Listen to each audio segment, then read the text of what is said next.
আগামী দিনে আমরা যাবতীয় প্রশ্ন করুন আগে।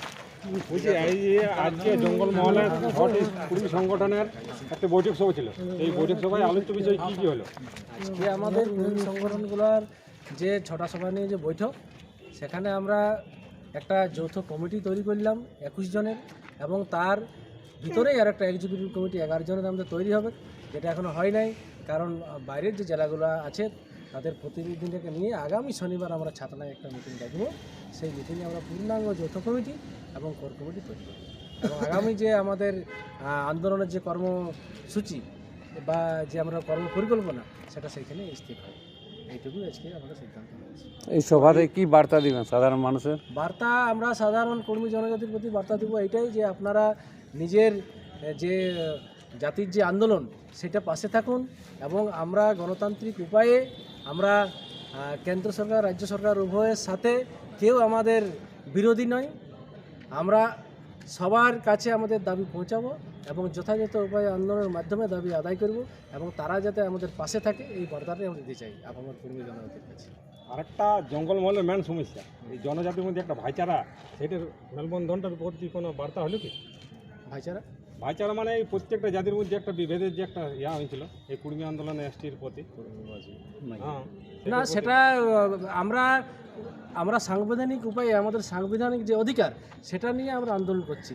সেখানে আমাদের যারা অন্য জাতি যদি আমাদের এই সাংবিধানিক অধিকারের কারণে বিরোধ করে, সেটা তাদের নিজস্ব ব্যাপার। আমরা তাদেরকে বলবো যে না, ওইটা তাদের অধিকার নাই ওই আন্দোলন করার, কারণ আমরা তো কেন্দ্রীয় সরকারের সাংবিধানিক অধিকার লড়াই করছি, তারা ব্যক্তিগত কোনো ইয়ে নয়।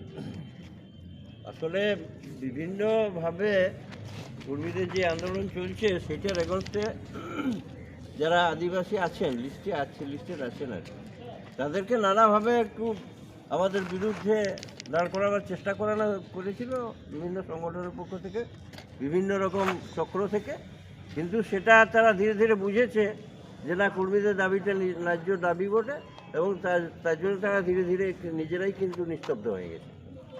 কর্মীদের বিরোধিতা আর তেমন কোনো ইয়ে পাওয়া যাচ্ছে না। তো আপনাদের এই সামাজিক আন্দোলনে রাজনৈতিক অবস্থান কোনো স্থির হলো কি?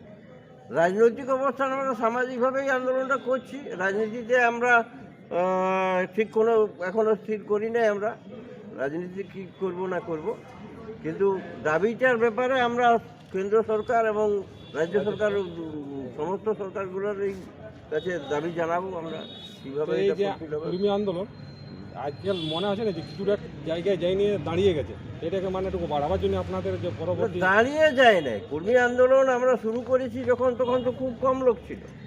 আজকে কিন্তু গোটা এলাকাতে মানে বেঙ্গল, বিহার, উড়িষ্যা, ঝাড়খণ্ড, হ্যাঁ, যেখানে যেখানে কর্মী সম্প্রদায় আছে, ইভেন মানে উত্তরবঙ্গ, আসাম, হ্যাঁ, এমনকি বাংলাদেশ পর্যন্ত আমাদের আন্দোলনের ঢেউ পৌঁছে গেছে। হ্যাঁ, বাংলাদেশে তো কর্মীরা এসটি হিসাবে মানে আছেই এখন।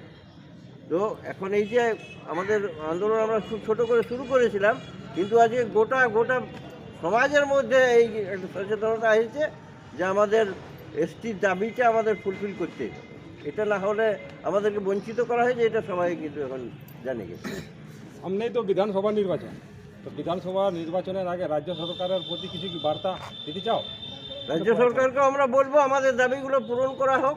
আমাদের যেমন শিক্ষার উপরে আছে, সংস্কৃতির উপরে আছে, আমাদের এই যে ভাষার উপরে আছে, বা আমাদের যে এই যে দাবিটা যেটা আমরা এসটি দাবি করেছি আর কি, সেটাকে যথাযথভাবে এটাকে মর্যাদা দিয়ে রাজ্য সরকার পদক্ষেপ নিক আর কি, এবং কেন্দ্রীয় সরকারও সেই পদক্ষেপের ভিত্তিতে আমাদের দীর্ঘদিনের যে আন্দোলন সেটাকে মর্যাদা দিক এবং আমাদের এটা ফেসলা করুক।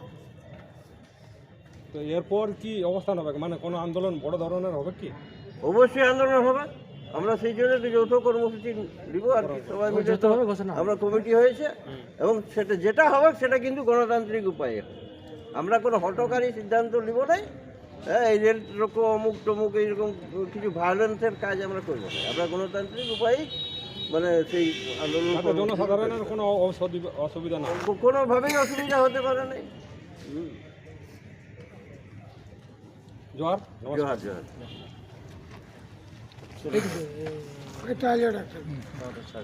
আমাদের